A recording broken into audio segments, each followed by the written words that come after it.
at the Grand Prix of Catalonia.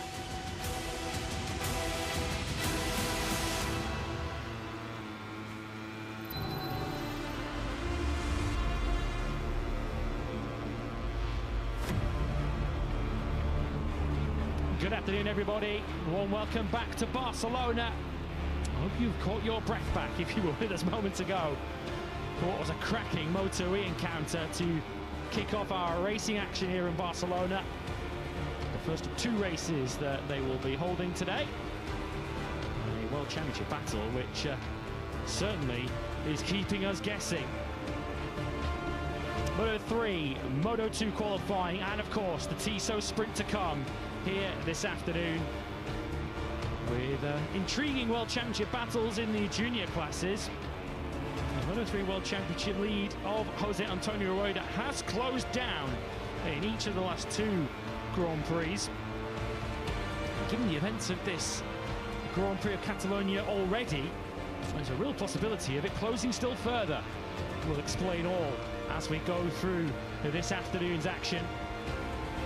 Of course, the Moto2 World Championship, a fascinating three-way tussle which looks set to go all the way down to our finale in Valencia.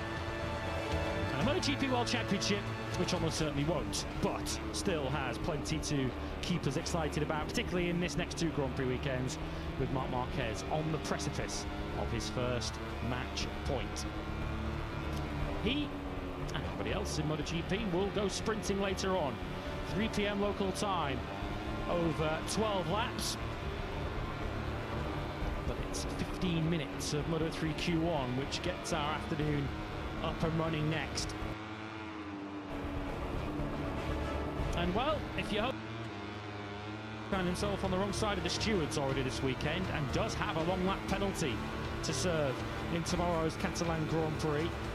The good news for him could potentially come in this Q1 session, because his chief championship rival, Angel Piqueras, has to go through qualifying one after some late lap cancellations that cost him dear in practice yesterday afternoon. Piqueras and his Fritz Empty Helmet MSI teammate Yusai Yamanaka, who, unlike Piqueras, has had a pole position so far this season. They both take part in this qualifying one session. Nicola Carraro, who's also been on the naughty step this weekend, he's a Q1 participant, along with Dennis Foggia for the Aspar squad, pole sitter here back in 2022. Marco Morelli, who is, even to some of you, a familiar name to some if you watched us back in Brno. He's in action this weekend. He's a regular with the MLab squad for the rest of the season. Eddie O'Shea, of course, his regular teammate. He's also in Q1. Scott Ogden, Ruche Moodley, Stefano Nepper, Noah Detweiler and Cormac Buchanan taking part in this session. Yeah, unmistakably, it's Angel Piqueras who we're focusing on in this Q1 session. He had set a lap time yesterday in practice that was good enough to get him into qualifying 2 as of right, but because of the yellow flags for that crash you just saw into turn 5, Piqueras' best lap time was cancelled, which left him 19 thousandths of a second and 1 place the wrong side of the Q2 cutoff. 15th at the end of practice yesterday afternoon, which leaves him with an extra 15 minutes of work ahead of him. Lewis Sotheby and Neil Morrison with you in the commentary box. Elliot York is in pit lane and will be speaking to the pole sitter in Parc Ferme shortly. And Neil, it's going to be Angel Piqueras. Boy, has he given himself an uphill climb to achieve that today. Yeah, he most certainly has, after he's regained some deficit or some advantage in the championship fight over the last couple of races. He's managed to peg back the runaway championship leader, Jose Antonio Rueda, by a couple of points. And really looking to keep that momentum going here in Barcelona. But yesterday did not go to plan at all. But you read the fancy that Piqueras should get through this with the minimum of fuss. If this morning is anything to go by, Piqueras was looking very strong indeed. Set the fastest time of free practice 2 earlier on today. He was fastest by over 0.3 of a second. So you'd have to imagine his form added to the potential that he showed this morning should see him through. But nothing is ever certain in this Moto3 category. And Piqueras will need to muster up something pretty special to come through this Q1. Of course, the event of yesterday, there was so much going on around the World Championship contenders in practice yesterday, with Jose Antonio Rueda's antics, which have landed him in some hot water. We'll show you that in qualifying too, and explain to you exactly why he's got a long lap penalty to serve tomorrow. From Angel Piqueras' point of view, he is to try and build this momentum, which you wouldn't say it's red-hot momentum, but he is closing in on Jose Antonio Rueda. In the last couple of rounds, we've seen Piqueras gain 14 points in Austria, just the 2 in Hungary as they finished 4th and 5th, but every comeback's got to start somewhere. Yeah, most certainly does, and after everything looked so promising in Austria, it wasn't a total disaster for the number 36 in Hungary. 4th position after qualifying 3rd. I mean, it's a solid weekend, but you just feel with Rueda struggling and clearly not liking the stop-start layouts that we had at both the Red Bull Ring and at Balloton Park. There was a real opportunity again 2 weeks ago for Piqueras to really capitalise on his main opponent's weaknesses, and he didn't quite manage to do it. He just managed to finish 1 place ahead of Rueda, and as you said, Lewis, gained just 2 points. So I feel that it was a real opportunity missed for the number 36 of Piqueras, and with just 8 rounds remaining, he can't really afford to pass up too many of those opportunities when the championship advantage is as big as 69 points. It was the rookies that ran riot in the end back in Hungary, with Max Quiles and Valentin Peroni putting on a last lap for the ages at Balloton Park.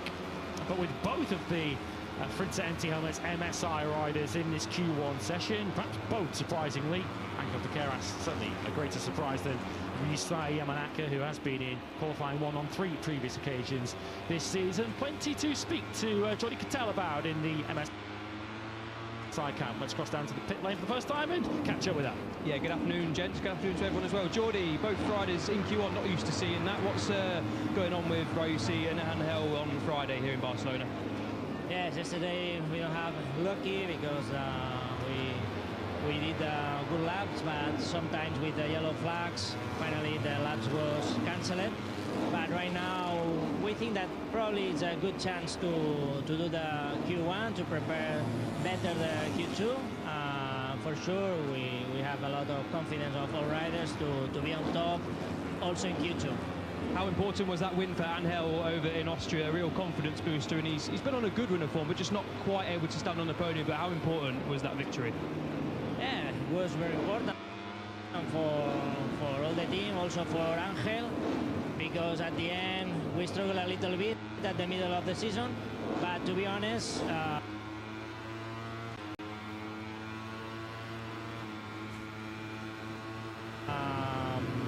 it's like a lottery.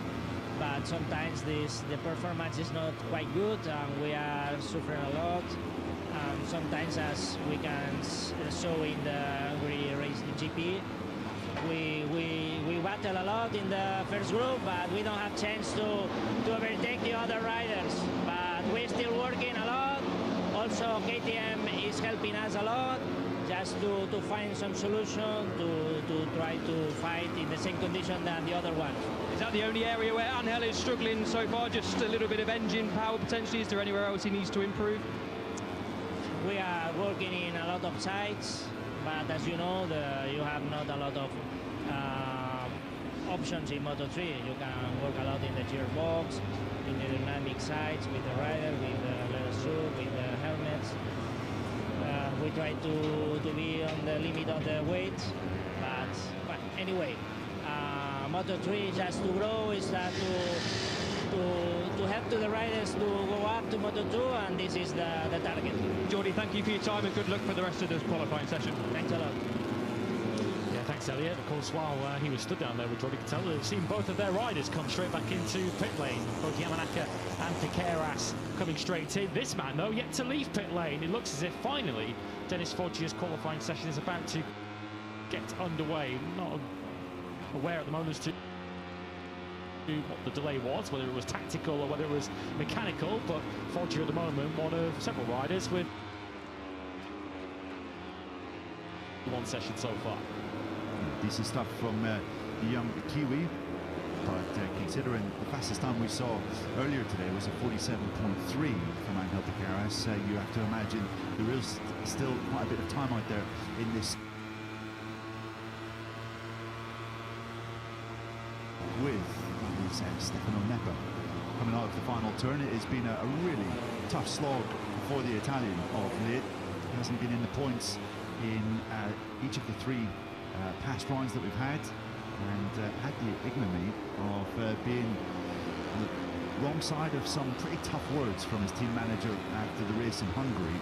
Nepa was last and 24th in the race in Austria, and his team owner Paolo Simoncelli just said, our bikes are not made to finish last, are not made being in capital letters. So you really get the impression that patience is a little bit at an end in that 658 box. Paolo Simoncelli also said regarding Stefano Nepa, maybe he's suited to a bigger bike, essentially already trying to move him out of the door in Moto3. Well, as mentioned, Dennis Foggia is now back out on the racetrack, but a slightly delayed start to his session. What was the reason out? Yeah, I spoke to Nico Toro, the team manager. He said no issues whatsoever, just a strategic option for the team to try and wait for other riders to follow. So no issues whatsoever for Foggia. He's out there and lapping now, so let's see what he can do. Good stuff.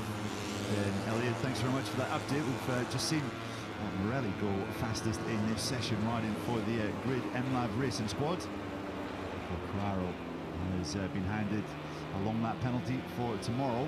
It's the number 10 on the Sniper's machine, just in shot now, coming down into turn 10. Did a little bit unsettled as he was breaking in there, but on course to go fastest. And now we're going to hopefully start to see the best of the two MSI riders, Piqueras and Yamanaka just behind. And there is Foggia just on the tail of the two of them, so clearly that was the strategy to identify a rider to follow. And you can see Foggia picking up some nice slipstream there to draw him alongside the number 6 of Yamanaka. Foggia, just to give you an idea of the kind of slipstream effects, Foggia's just put up the best top speed of this qualifying one session, 4 kilometers an hour quicker than anyone else has been through that speed trap. This is one of those circuits on the calendar where, as much as we dislike it at times, you will see Moto3 riders waiting around for a tow, because on a kilometer-long main straight, the tow especially powerful. We've had some of the craziest Moto3 races that I can ever remember around this track, but Ethan Guevara back in 2022 did show it is possible to break clear in the final laps if you get your strategy right. If you time your attack to perfection, you can just about break the toe through these twisty bits. And I'm sure a couple of names that will be featuring in Q2 will have a plan to try and execute that tomorrow. Good time this coming in from Piqueras, who's nice and clean through turn number 9. Yamanaka is a bit of a puzzle, isn't he, Lewis? After his arguably best weekend of the year in Austria, qualifying 3rd and finishing 2nd, he then is completely anonymous in Hungary. Didn't really speak about him at any point during the weekend. Qualified down in 17th and came home in 14th. The Japanese rider can still be quite up and down and quite difficult to predict. Struggled throughout the weekend. It just did appear to be a bit of a Marmite circuit for some, didn't it, Balaton Park? Some got on with it, some catastrophically didn't, as Yamanaka approved, although he's getting on a little bit better with Barcelona in this Q1 session, despite losing the track position to Foggia on this lap. Foggia's slipstream at the start of the lap had a pretty good effect, to 1:48.100 for Foggia. That is his fastest lap time of the weekend, 3/10 quicker than he went yesterday in practice. Yamanaka into 2nd place, and yeah, Piqueras only 3rd, but given the spread of the field, he's in a relatively comfortable position. Half a second clear now of Morelli in 5th. Yeah, half a second clear of Carraro in 4th as well. So the riders outside the top 3 in this session really will have to go some to breach this little group of riders that are circulating on track together. You can see Scott Ogden just going around the outside of Piqueras there into turn number 4. Hasn't been the easiest of weekends for the young Brit, Scott Ogden, who has just struggled to find some rhythm in the last couple of races after really promising results just before the summer break. He's now getting held up to by Yamanaka. Some Yorkshire hand gestures there being demonstrated by Scott Ogden.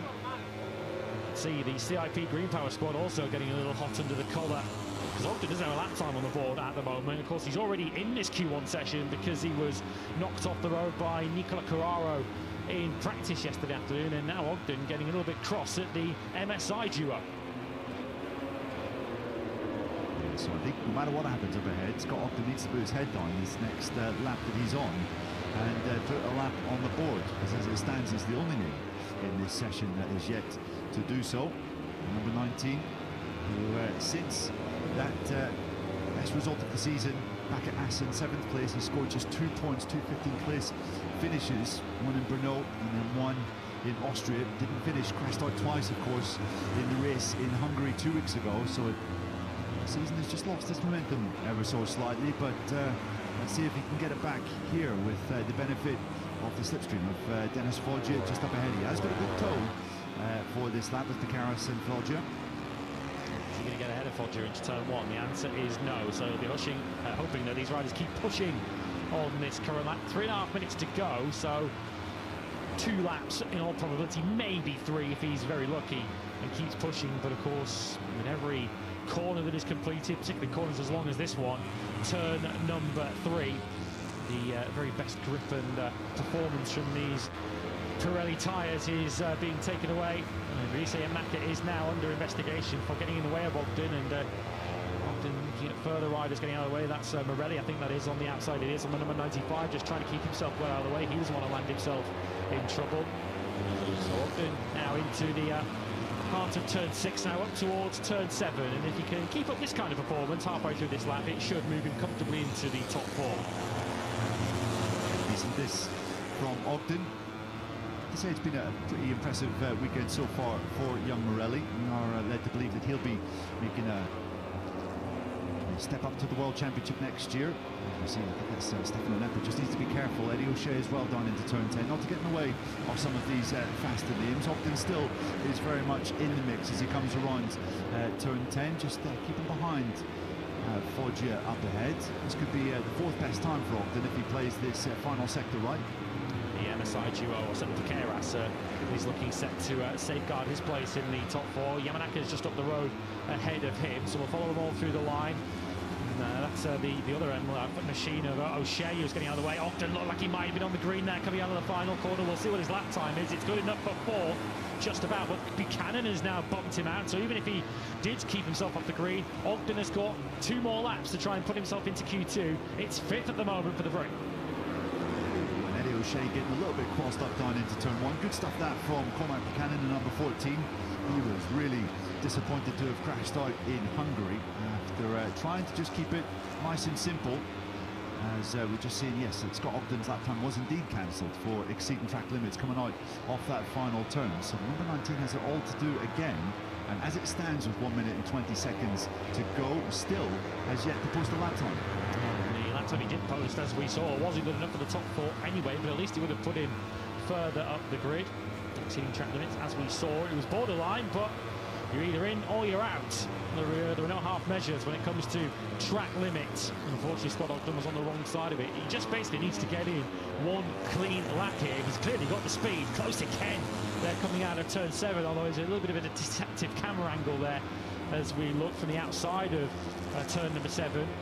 And Ogden now through the turn 9 right-hander, which requires plenty of commitment. And hard on the brakes for 10, and he did exceed track limits coming through 7. Another lap time cancelled. He's got 1 more left.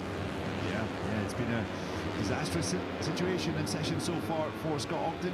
Just looking at our timing screens, Picaras is on another super fast lap time. I think Foggia's quickest time in the session is going to come under threat as we go on board with the Spaniard. You can see some consternation written all over the expressions and faces of the CIP technicians. And there's a battle here for 4th between the Boe riders. It's currently Buchanan, but Moodley, his teammate, might be about to take over in that 4th place. Yamanaka down to a 48.0. We're into the 47s though with Picaras. Moodley is in 5th place because Buchanan has improved again and taken back 4th place. Buchanan now down to a 148.391, and the 2 rookies down there at Boe Motorsports are in a private battle over that 4th Q2 place at the moment.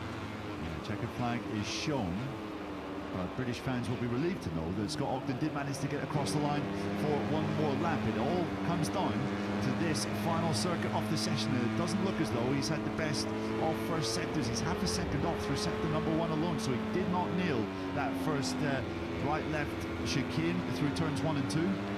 Does he know that previous lap time got cancelled? Surely he must have been aware that he was on the green.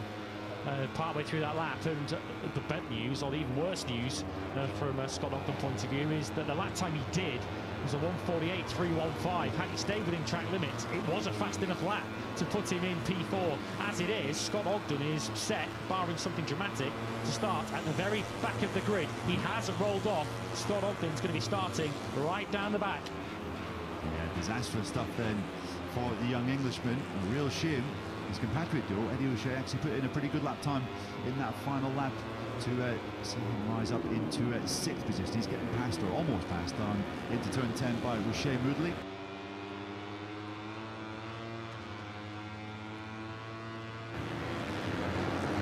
Carraro 7th.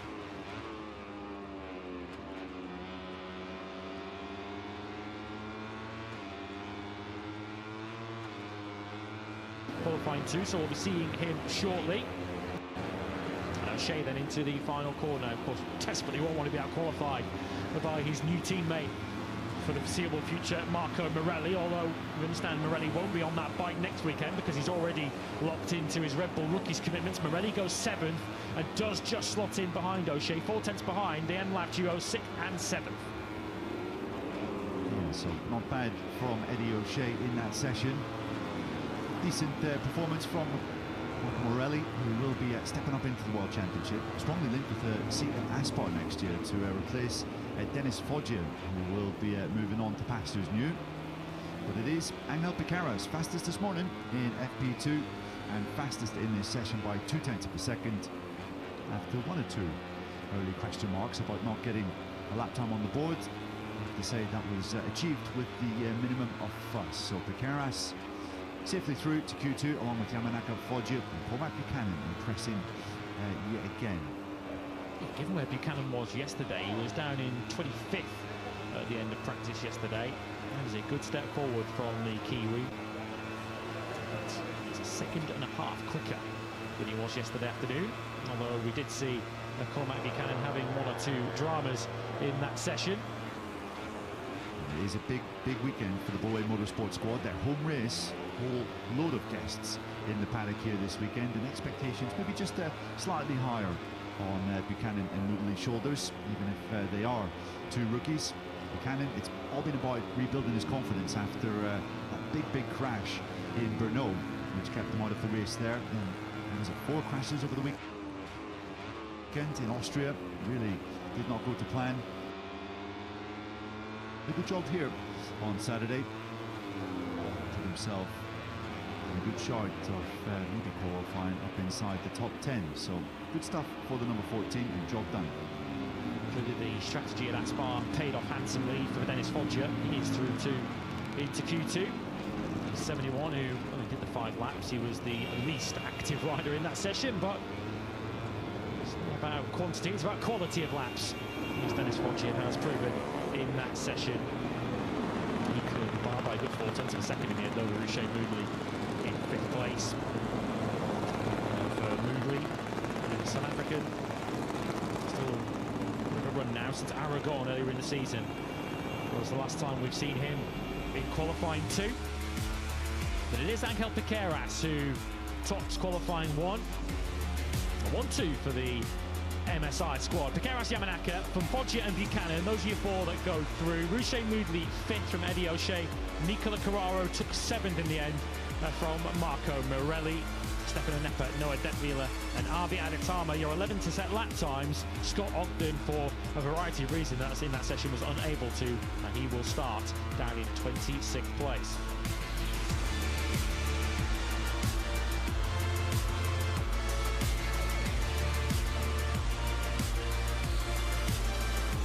So Angel Piqueras has cleared the first hurdle on this qualifying afternoon. Top in Q1. The battle for pole position is moments away.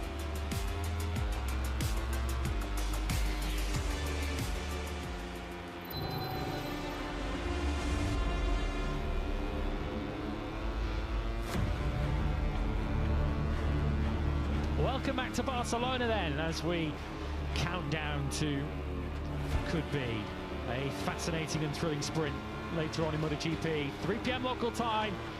Make sure you are with us. course, there are so many here who will have their eyes on the Marquez brothers, who have between them won every single sprint in 2025. Will that record be extended here at the Grand Prix of Catalonia? Before we get to that, we do have the qualifying battles in Moto2. And up next, it's the pole position shootout in Moto3, which will feature both World Championship contenders. Jose Antonio Rueda was already through the Q2, even if his Friday wasn't without its problems. His nearest rival, 69 points back, Angel Piqueras, has ensured that he will now join him after topping qualifying 1. Q1 session that, if you're just joining us, featured both of the Frinza NT Hunt MSI riders, but both have comfortably navigated their way through those choppy waters and into Q2. Piqueras quickest from Yamanaka moments ago. Dennis Foggia, himself a former pole sitter here in Moto3. And Cormac Buchanan were your top 4 in Q1, which ensures that they will take their place in this battle for pole position. Pole position which has been taken by 9 different riders in 2025. Jose Antonio Rueda, your championship leader, is the most prolific. Jose Antonio Rueda with the 4 pole positions already this season. Matteo Bertelli and Max Quiles have had a couple each, with David Munoz, Yusei Yamanaka, Alvaro Carpe, Scott Ogden, Guido Pini and Valentin Peroni all taking pole positions in 2025. These Saturday afternoon sessions have been super competitive and very hard to predict. Here is your Q2 lineup then. Valentin Peroni, who of course was metres from winning his first Grand Prix in Hungary. He was quickest yesterday, which is why he's your first name on screen. David Munoz, who's looking to extend a golden podium run, 5 in a row for him now. The 64 was second at a circuit where, of course, he took his first Moto3 podium 3 years ago. David Almanza for the Leopard team. Guido Pini for the Intact squad, another very fast rookie in 2025. Max Quiles, perhaps the fastest of them all. Of course, he is your leading rookie in the championship. Jacob Ruhl still having a good run for the KTM Tech 3 squad, which of course is coming under new ownership very soon. Joe Kelso, points leader Jose Antonio Rueda, who will have more in a second. Ricky Rossi, Luca Lunetta, Marcos Uriarte, Adrian Fernandez, Tayo Forosato and Alvaro Carpe, joined by the top 4 in qualifying 1. So then, as we get ready for this Q2 session, Lewis Sotheby and Neil Morrison in the commentary box. Elliot York is in pit lane. And boy, has he got some interesting questions to ask as we look at the World Championship leader, Jose Antonio Rueda, who already knows he's going to have a long lap penalty to serve in tomorrow's Catalan Grand Prix. Let's get some reaction to that from his team manager, Nicky Ayo, who joins up. He certainly does. Nicky, some big news coming out of yesterday, of course. Jose Antonio has a long lap penalty. What's the team and Jose's views about what happened yesterday? Yeah, I think it was just a small mistake from his side. Obviously, he lifted his hand up. He was trying to go on the right side, but you know, didn't see the guys coming from behind and maybe disturbed a little bit. Obviously, you know, I sort of agree with the stewards with this one. It wasn't his first time, so it's good that, you know, they remind the riders sometime, and you know, like this they learn. So obviously this brings a little bit of extra motivation for tomorrow. I think he's been strong throughout all weekend, just, you know, working on the pace, riding alone. So we feel comfortable and confident for tomorrow. What's happened in the last couple of races? Jose himself said he didn't feel as comfortable in Red Bull Ring and in Hungary, but obviously yesterday morning especially, he's looked really strong. So what's clicked again this weekend? I think, to be honest, like always, the championship is very long. You have a lot of different types of tracks, so I somehow feel that the last 2 circuits weren't really, you know, that suitable for our guys. So, you know, I feel like we're sort of coming back in. And on the other side of the box, Alvaro, it feels like he's lost his way a little bit. He's saying similar. What's the missing piece at the minute for Alvaro? Sorry, I didn't catch that. What's happening with Alvaro on the other side of the box? We're just seeing the Leopard Hondas go out. Nicky, what's happening with Alvaro on the other side of the box at the moment? I think, you know, we started the season quite well with him. There was a lot of podiums and maybe also a lot of expectation, especially from his side. You know, it's normal with the rookies that, you know, you sometimes get a little bit more difficult moments, but we always believe that these difficult moments, they make you grow up even more and, you know, come even stronger. So we are pushing hard. He's pushing hard, and I believe we'll find a way soon. Any news coming about the future of Jose and potential Moto3 movements? I believe soon. Thank you, Nicky. Thank you. Thank you very much, Elliot, and thanks Watch this space then. Thanks to Nicholas Isle. We'll keep our eyes on our inboxes over the next, hours, minutes maybe, who knows? But yeah, we are expecting some news confirming certainly their Moto2 rider lineup. We are expecting Jose Antonio Rueda, the current Moto3 Championship leader, to step up into Moto2 next year with the IO squad. They certainly would not want to let a rider of that caliber slip through their grasp. And well, as he said, it was has been a bit of a humbling couple of races, hasn't it? I think, you know, had it not been for that brilliant spell mid-season, what was it, 6 top 5 results in succession, when he'd actually moved into second in the championship. And you and I were saying in one of these Q2 sessions, I think it was around Assen, that maybe he was going to be Jose Antonio Rueda's chief assailant in the championship fight. He'd been showing that kind of form, but last 3 races just slipped away ever so slightly. Not disastrous results by any stretch of the imagination, a 12th, 10th and 9th, but just a little bit off the ball compared to earlier in the season.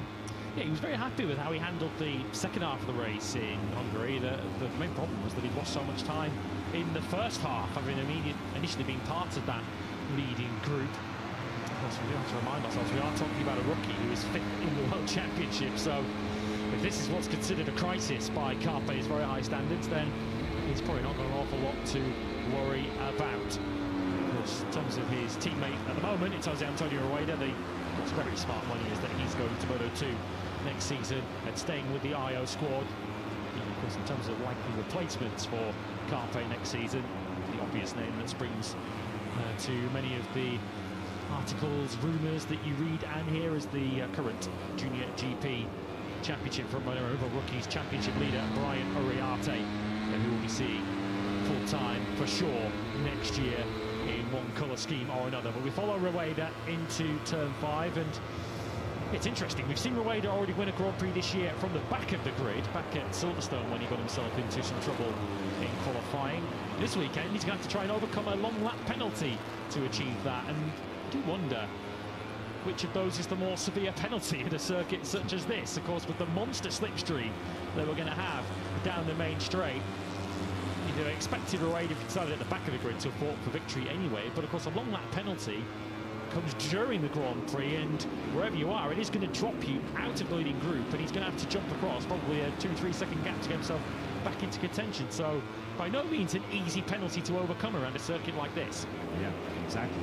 He'll be kicking himself. I think he only has himself to blame. We heard Nicky Io just telling Elliot that even the team couldn't really argue with the penalty that came his way. He had confirmation that it wasn't in the final 10 minutes of yesterday's session when that misdemeanor happened. However, as it's far from Rueda's first offence so far this year, race direction and the FIM stewards felt it was right to hand out a long lap penalty. So Rueda, around what has been such a good track for him recently, more than one podium finish here in years gone by, a track layout that really suits him, is already up against it before qualifying has even got underway. Well, I know, but it's Leopard versus MSI in this Q2 session. First, second, third and fourth between those two teams. It's Adrian Fernandez, who's pumped in a 1:47.235. That is the fastest lap time of the weekend so far, although we are still quite a long way away from the all-time lap record.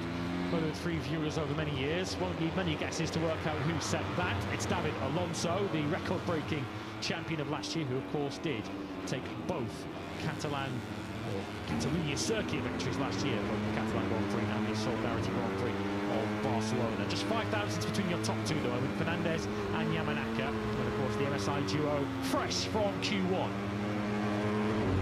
Expect that order to be shaken up somewhat, and Henrik Harris looks as though he is determined to shake it up, going by the first two sectors on this current lap time. Fast times coming in as well from Rueda, Pini and Max Quiles. Max Quiles has had a very eventful weekend so far, to put it mildly. Huge crash yesterday, and then another smaller get-off earlier today.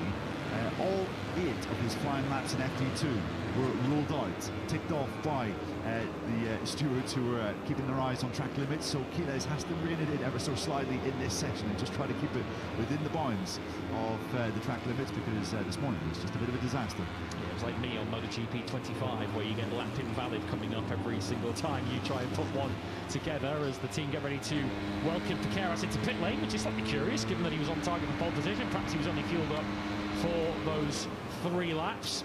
So Fernandez then from Yamanaka and Piqueras, Almanza 4th, second of the Leopard Hondas from Rueda, Pini and Quiles, who has already put in more valid laps than he did at any stage in FP2. He's got a lap time on the board in 7th. Yeah, now you can see Jose Antonio Rueda just trying out that long lap penalty lane. He'll obviously be taking that route at some point tomorrow towards the start of the race.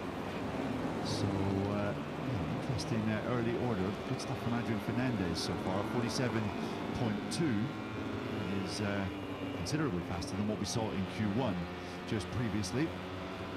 It's not the easiest long lap penalty lane to execute, that one, is it? Down in turn 1. Just as poor Fermin Aldeguer from the Moto2 Grand Prix last year when he crashed trying to serve it, and from memory, Tayo Farasato last year took a long lap penalty in the Moto3 race and then crashed at the very next corner immediately after serving it.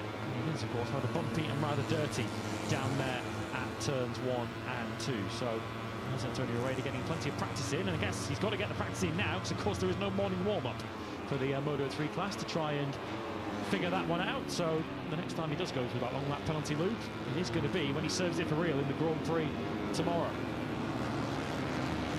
Now we have confirmation that Maximo Quiles currently on a provisional 7th place as it stands.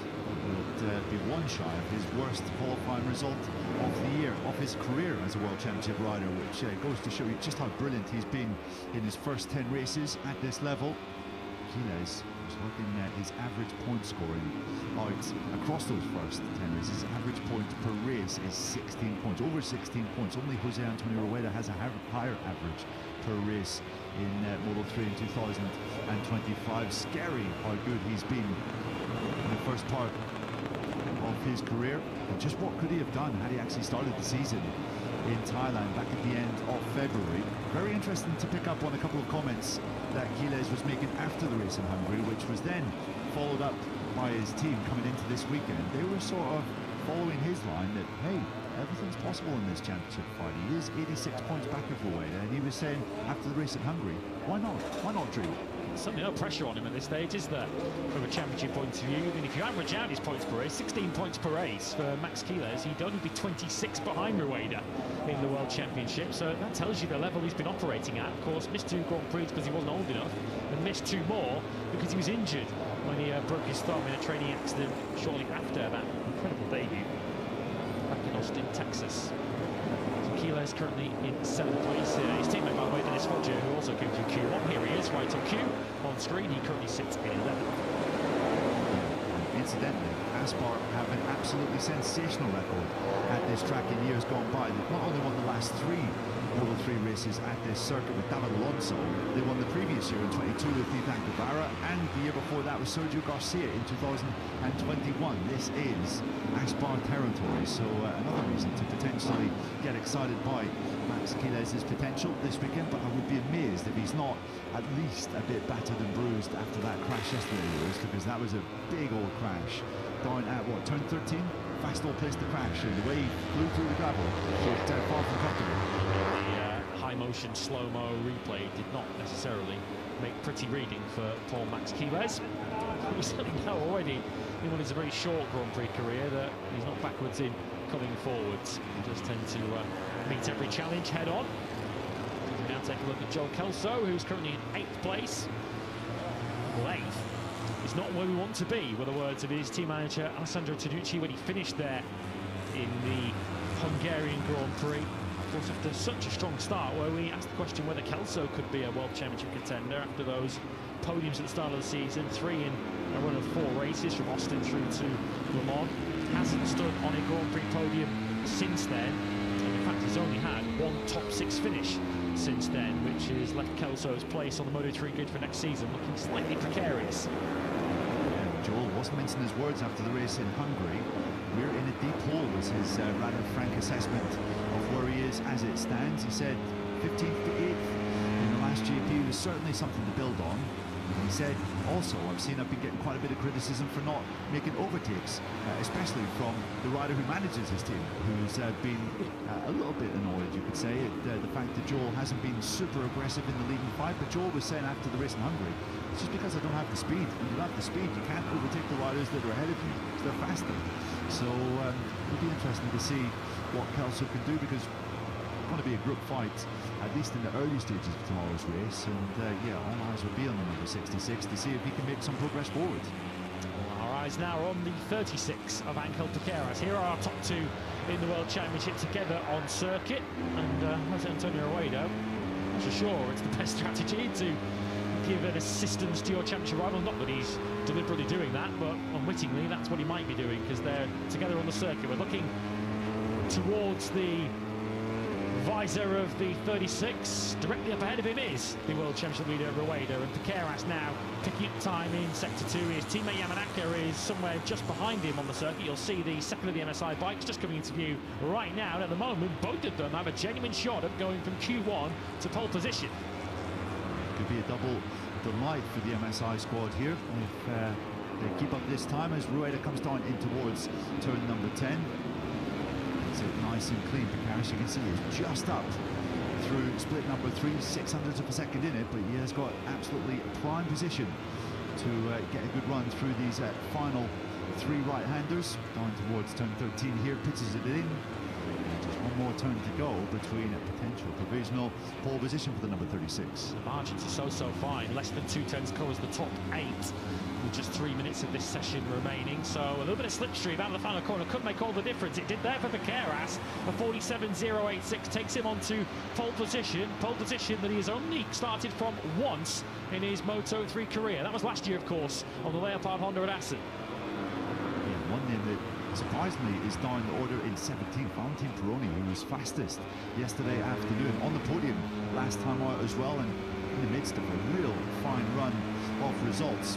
Pole position the race before the last in Austria, and Peroni currently down in 17th place. It looked as though he got balked in the final sector on his lap time. His time went away from him, and he has just set a very fast first sector. So Peroni could be a rider jumping up the order in these final 2 minutes. This would be perfect for Piqueras at the moment, with Ruedo in 5th and his teammate Yamanaka between the two championship rivals. I do wonder whether MSI might just say to you, say Yamanaka before the race starts tomorrow, just try and make life as difficult as you can for Ruedo before he serves his long lap penalty. But they can't celebrate a 1st and 4th on the grid just yet, because they're coming under threat from David Almanza, who's up halfway around the lap, Joel Kelso, who is likewise. Peroni is now starting to set some representative sector times. He's on a personal best that would put in perhaps somewhere on the front 2 rows of the grid, as is Munoz, who is now coming into the final couple of right-handers. Yeah, as you said, Munoz has a great record at the track. Burst onto the scene here in just his 2nd ever World Championship race, what, 3 years ago now? 4 years ago now, in fact. And Munoz currently down in 12th. We would expect a bit more from him on the back of what has been his best run of results in his Grand Prix career. Comes into the final turn. Munoz been on the podium 5 times in the points, now 7 times in the last 9.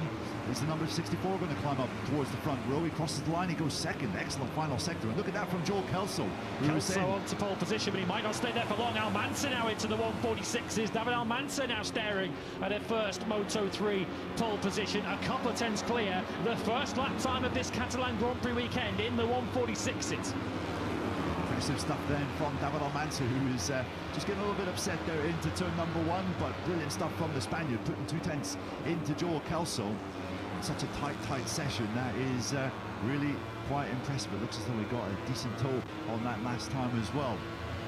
Almanza was 2nd through the speed traps on his way to that fastest lap time of this qualifying session. We've got 30 seconds to go. These are the final flying laps of the session, because every single rider is currently in the 2nd sector.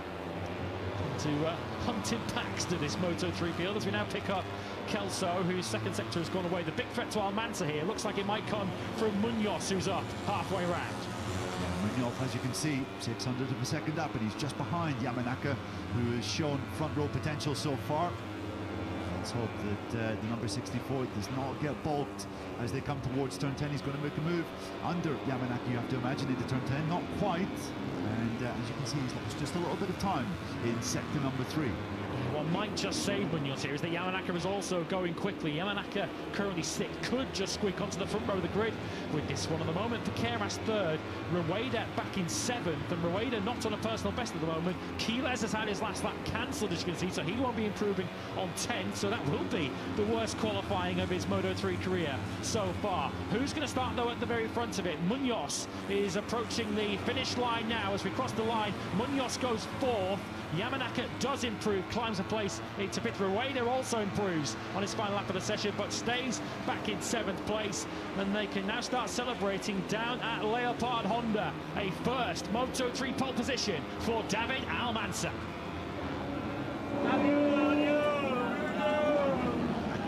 Understandable jubilation down on pit wall there for the Leopard technicians. David Almanza has done it for a first ever pole position at Grand Prix level. Impressive stuff from the number 22, who has been knocking on the door of a first ever podium finish over the last couple of months. Hasn't quite managed to do it just yet. He put himself with a great shot here tomorrow with the maiden pole position. And what's that? The 10th different pole position sitter in Moto3 this year.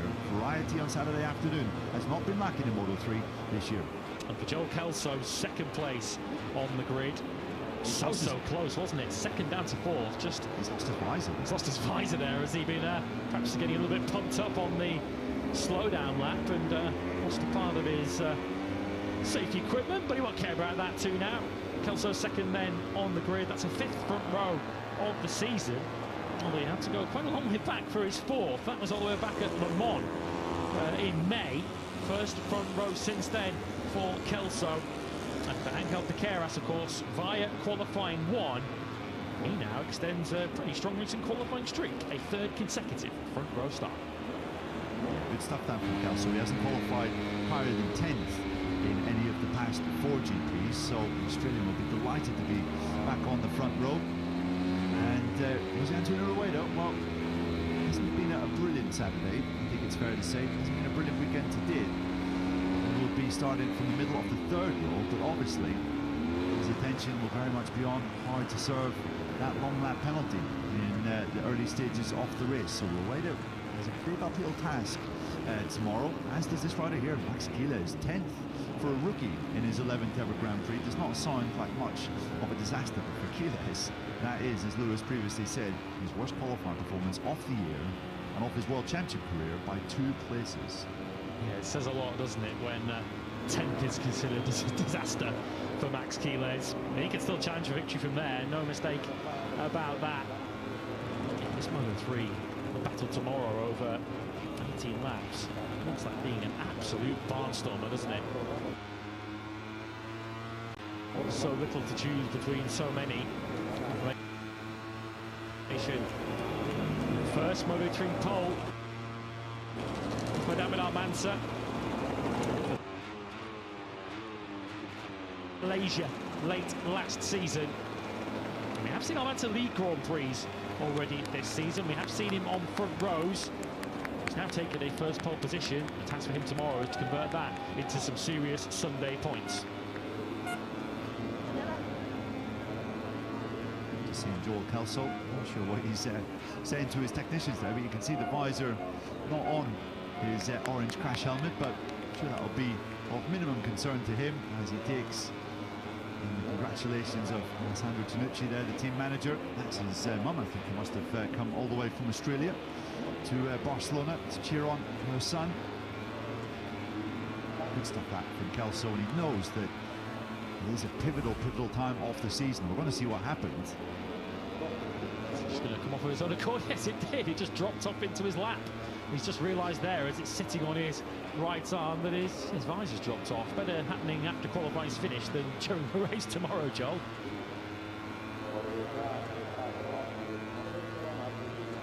Just discards it off to some grateful marshal on the outside of turn 5 there. We still now know for tomorrow, just to make extra certain that that visor is safely attached. 2nd place on the grid for Joel Kelso, and He is coming under a little bit of criticism, constructive or otherwise, from his team manager Alessandro Tonucci. That's the perfect way to answer back. Qualifying second on the grid, and you can tell David Almanza is a little bit out of practice with the parfum procedure as he tries to get the first place Pirelli cap fastened around his head. He's been on the front row a couple of times this year, has Almanza, twice previously in his career, but never on pole position. And, it's going to be a really open race, isn't it, tomorrow? Yes. I mean, Picaras is looking pretty strong, you would have to say, but there's a whole host of other names that are bound to be up there. Plus, we have the championship contender having to comply with the long lap penalty. So it is a difficult one to read, as it so often is here in Barcelona. Picaras there, handing over his congratulations a moment ago to the Leopard squad, which of course he raced for in 2024. Performances that made the MSI squad break the bank to bring him across into KTM colours. You'd offered him that at the start of the afternoon, knowing he had to go through qualifying one. Angel Picaras would have taken that. I think you've already seen enough in his Grand Prix career to know that he doesn't tend to peak his Grand Prix weekends on Saturdays. He has been a Sunday man, historically speaking. Certainly the last couple of weekends as well, even if it hasn't quite resulted in some of the results that we would have expected. He has been on a consistent run, though, in the top 7 each of the last 7 races. Let's meet our new pole sitter then for the Catalan Grand Prix. It's David Almanza with us. David, congratulations, you're a pole sitter in Moto3 for the first time. Talk us through that lap and how you're feeling ahead of the race tomorrow.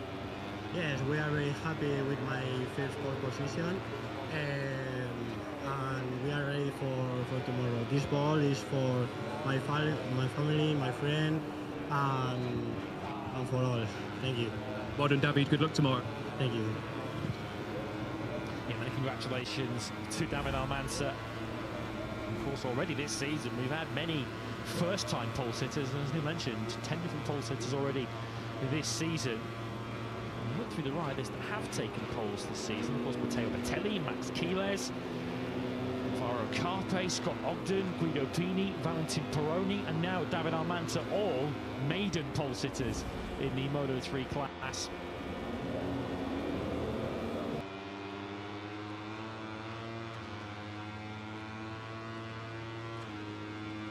Its advantage that it might be, for instance, at the Ballerton Park circuit, as we saw a couple of weeks ago. Certainly the Catalunya circuit much more conducive to overtaking, especially on that main straight, and the run down to turn 1 tomorrow will be fascinating. But it is David Almanza who will lead them off tomorrow from his maiden Moto3 pole position. Joel Kelso and Angel Picaras joined him on the front row. Munoz, Yamanaka and Adrian Fernandez on row 2. Championship leader Rueda with his long lap penalty to serve tomorrow in 7th. Pini and Carpe next up. Quiles 10th from Ralston Forasato. Foggia Lunetta, of course, making his return from injury this weekend, and Valentin Peroni, a surprisingly low 15th. Ricky Rossi and Marcos Uriarte and Cormac Buchanan on row 6. Mauricio Muglieri, O'Shea, Nicola Carraro next up, having been eliminated in Q1. Morelli, Nepa, Detmila, Aditama and Ogden completing your good at 26 after Ogden was unable to set a time in Q1.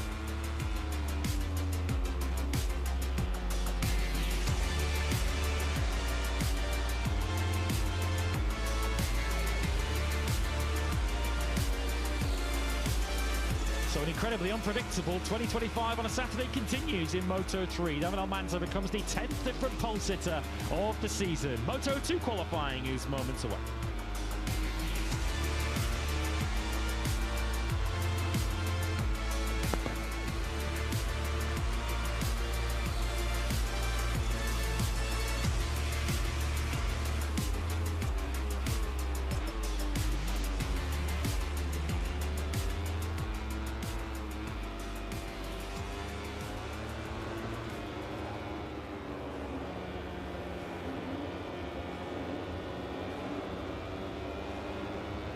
Back with us at the circuit of Barcelona-Catalunya. Our Moto2 qualifying coverage is just a few seconds away.